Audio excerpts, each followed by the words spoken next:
روزہ اس کی جو عربک ٹرمینالوجی ہے وہ ہے صوم.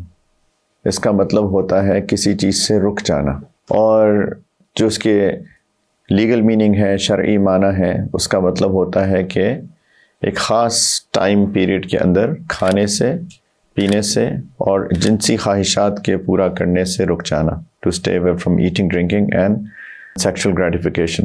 اور وہ ٹائم پیریڈ کیا ہے؟ وہ ہے جو ٹرو ڈان ہے، جو فجر کا وقت ہوتا ہے وہاں سے لے کر مغرب تک، سن سیٹ تک رک جانا. اس کو شریعت کی اصطلاح میں فاسٹنگ کہتے ہیں. اور روزے کا مقصد ہے تقویٰ. اب انسان سوچے کہ روزے سے تقویٰ کیسے مل جائے گا؟ سب سے بڑی ڈیزائرز جو انسان کی فطری ہے نا، ہر بندے کے اندر، وہ یہی دو ہیں بیسیکلی، پیٹ کی اور جینیٹلز کی. یہ سب سے بڑی نیچرل ڈیزائرز ہیں. اللہ تعالیٰ نے ان دونوں کو روک دیا for a certain time frame.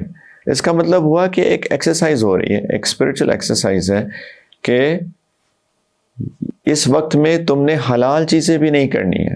Plus روزے میں صرف یہ بات نہیں ہے کہ ہم نے کھانے پینے اور جنسی خواہشات سے دور رہنا ہے، بلکہ گناہوں سے بھی دور رہنا ہے.